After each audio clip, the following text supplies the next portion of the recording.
దేవేంద్రుడు ఐశ్వర్యాన్ని కోల్పోయాడు.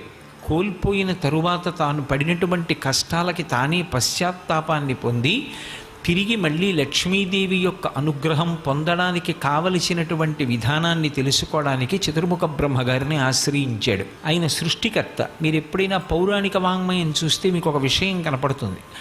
ఏదైనా సమస్య ఏర్పడితే మొట్టమొదట అందరూ కూడా బ్రహ్మగారి దగ్గరికి వెడతారు.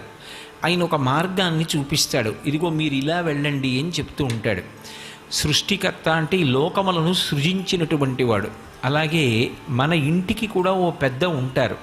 ఒక సమస్య ఏర్పడినప్పుడు ఆ ఇంటి పెద్దని ఆశ్రయించి వారు ఇచ్చినటువంటి మార్గదర్శనంలో మనం ప్రవర్తించగలగాలి. అది గుణములను కలిగి ఉండుట అంటే వారి మాట మీద ఒక విశ్వాసం, వారి మాట మీద ఒక గౌరవాన్ని ఉంచడం, వారికి పెద్దరికాన్ని ఇవ్వడం. అంతేకాని వయస్సుని దృష్టిలో పెట్టుకుని కేవలం ఏదో యాంత్రికంగా ఒక నమస్కారం చేసి వారి మాట తిరస్కరించడం కాదు.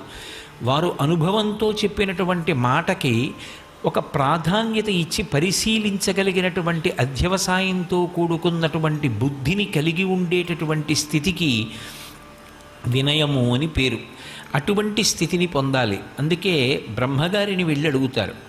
బ్రహ్మగారు శ్రీ మహావిష్ణువుని ఆశ్రయించమన్నారు. వాళ్ళందరూ శ్రీ మహావిష్ణువుని స్తోత్రం చేశారు.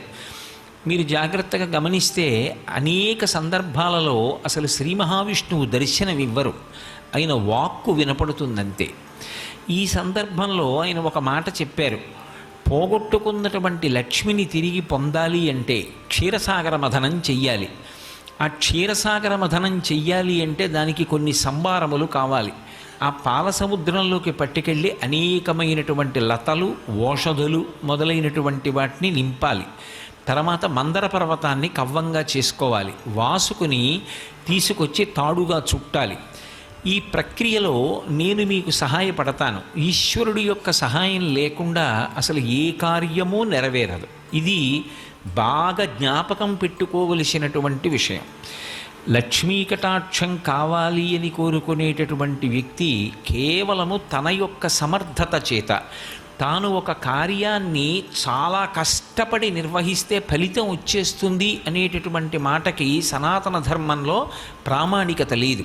అందుకే సుందరకాండలో సీతమ్మ కూడా ఒక మాట చెప్తుంది. కచ్చిదా శాస్తి దేవానాం ప్రసాదం పార్థివత్మజ కచ్చిత్ పురుషకారంచ దైవంచ ప్రతిపద్యతే అంటుంది.